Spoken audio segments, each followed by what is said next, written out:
ওটা আমরা হাসি মুখে দেখতেছি, খেলতেছি, লাগতেছি। তারপর ওখানে কিছুক্ষণ পরে দেখা যায় আমার ছেলের হাতে আবার একটা পাঠাই দিছে।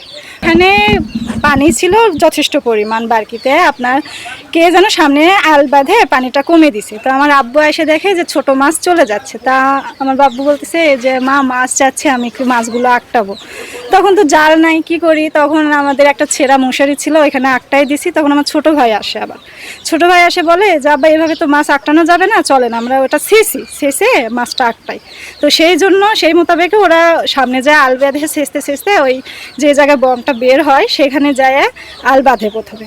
তারপরে যখন পানি শেষতে নেয় তখন ওই জিনিসটা বাজে। তখন একটা বের করার পরে একে একে আরও দুইটা বের হয়। ওই তিনটা নিয়ে এসে আমাদের এখানে রাখে। তখন আমরা তো অতটা সিরিয়াসলি নেই নাই। তখন ওটা আমরা হাসি মুখে দেখতেছি, খেলতেছি, লাগতেছি। তারপর ওখানে কিছুক্ষণ পরে দেখা যায় আমার ছেলের হাতে আবার একটা পাঠাই দিছে।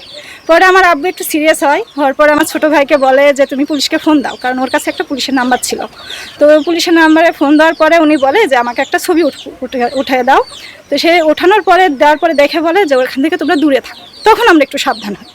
তারপরে যখন পুলিশ আসে তারপরে তো এখান থেকে পুলিশের পরে আপনার আর্মির পরে বিডের একের পর এক চলে আসতেছে, এই আর কি। এখন এটা ভয় যে এই জিনিসগুলো আলোকই থেকে, এটা ভয় যে আমরা কল্পনা করতে পারি না যে আমাদের বাড়ির আশেপাশে এরকম জিনিস কখনো থাকবে, এই আর কি।